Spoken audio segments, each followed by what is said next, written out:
I thought God failed me, so I gave up on faith. This video is about what it really means to hold on to faith, even when it feels discouraging or pointless. God told me to keep believing for things to work out with someone, even though it was painfully obvious that things weren't going to work out. But I never understood why he would have me hold on to something if he knew it wasn't going to work. It was just discouraging. And I'm no expert by any means. I'm still learning to live out faith every day.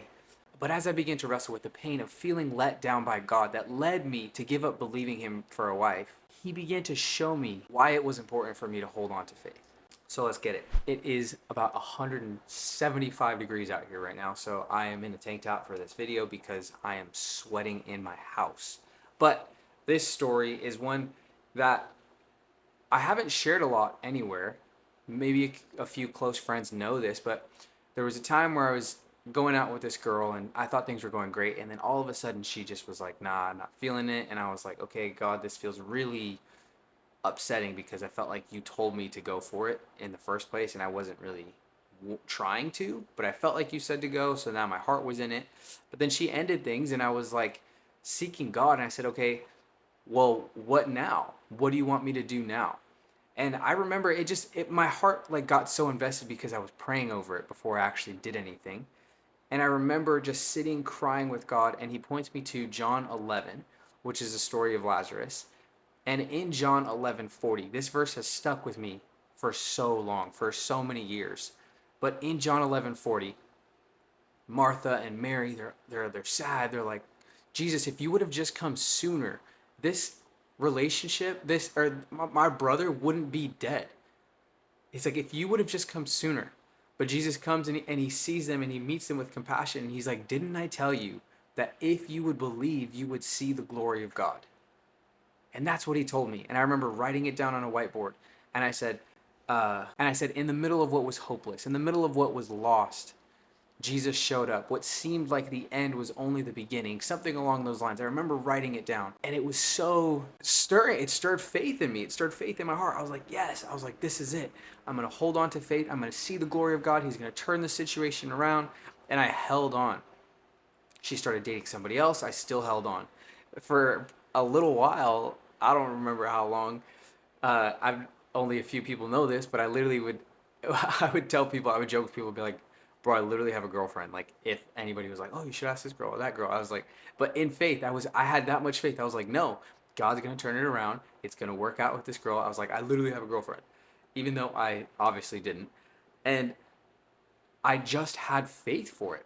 But eventually, after time, after time passed, I just began to feel discouraged. And I wasn't seeing anything change, and I wasn't seeing God show up, and I wasn't seeing him move in a way that I was hoping for. So I began to just slowly start letting go of that idea, slowly start letting go of that dream.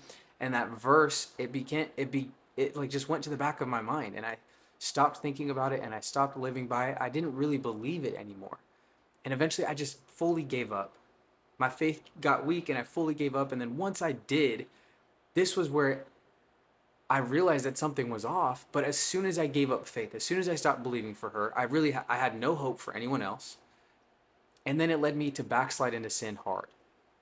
I gave up my faith, and then I started believing lies about who I was. I started believing lies that were creeping in my head of like, you weren't enough, you're not lovable, no one could ever love you. I started believing all these things. And it was months probably that before I actually was able to put a handle on what was going on. I couldn't understand why I felt this way. And then I had to go into counseling. It was honestly great. It led to me going deeper in a season of counseling that brought so much breakthrough in my life. And as I was wrestling with that, it's something I still wrestle with today, of feeling insecure, feeling all these lies and believing them.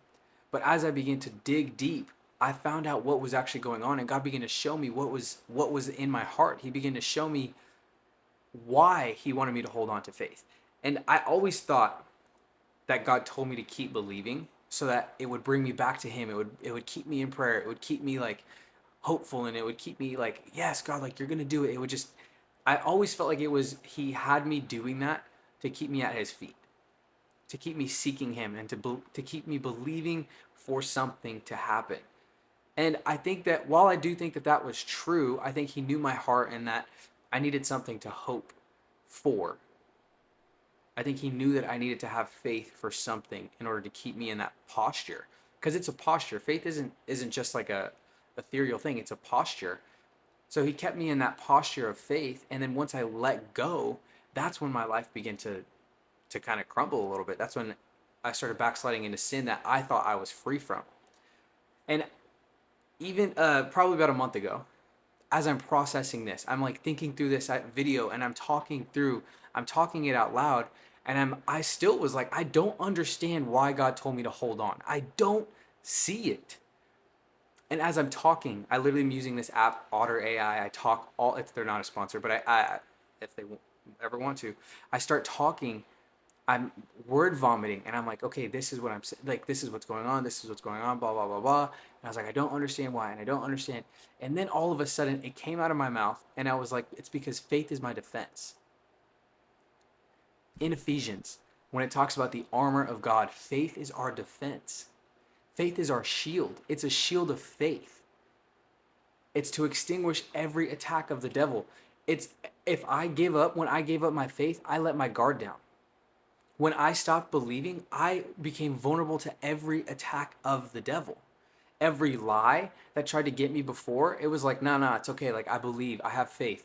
I was able to extinguish it. I was able to, the shield back then, in the Bible, it says it's a shield of faith. In some translations, it says to eliminate the fiery darts of the enemy or something like that, to extinguish the fiery darts of the enemy. And they would shoot arrows that were caught on fire to wooden shields, and then the shields would catch up or catch on fire, and then people would drop their shields. So then they were defenseless and they were vulnerable to the attacks. But the shield of faith was a shield that could extinguish the fiery darts, the fiery arrows that would come. So even if it was something that would come and it would stick, it wouldn't make me drop my defense. But after a while, I became discouraged, and I let it go, and that was when I was vulnerable. Every dart that was shot at me, every lie that said you're not enough, you're not worthy of being loved, no one's gonna like you, you'll never be good enough, all of these things that started creeping in my head hit me. And then it led me to fall back into the sin that I thought I was free from.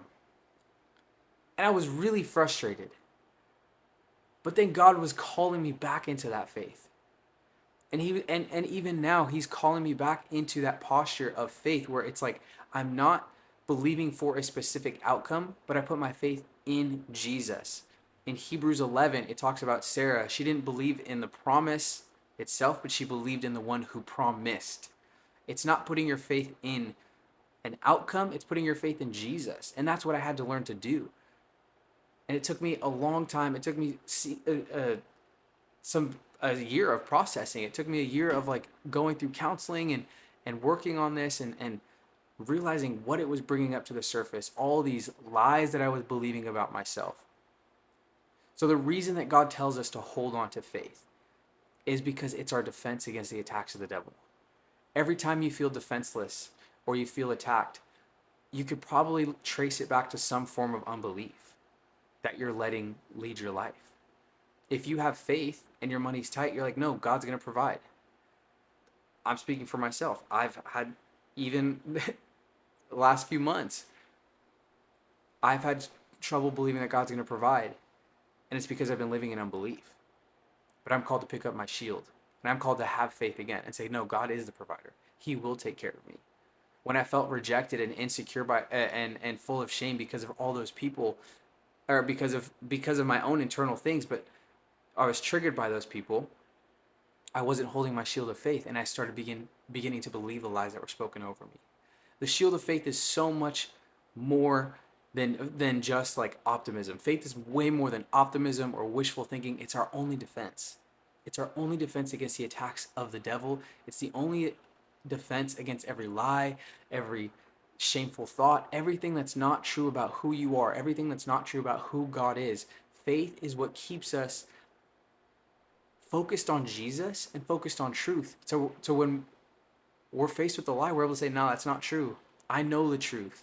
I can stand on the truth. Holding on to your faith, holding on to the shield of faith, sets you up to be able to stand firm. It's in Ephesians. Go read it. Go read about the armor of God. It's the shield of faith. And this is something that I'm still learning to this day. I have to believe God to provide. I'm a full-time missionary living off of monthly support, and supporters can drop out whenever they want. I quit my job, which was extra income. I am married, but even in my marriage, I still feel insecure about I'm not providing enough, I'm not good enough. There are so many things that I have to have faith in. So many things that I have to put my faith in God in and for. Because otherwise I'm going to be living in fear and unbelief, and I'm going to miss Jesus being so focused and so worried about my own insecurities, my own doubts, my own fears. God is the provider. He will take care of me. I am not enough, and that's okay because He is. So I am dependent on Him, and that's exactly where He wants me to be. Faith keeps us focused on Jesus. It protects us from every lie and every attack. So don't give up faith. We can't afford to.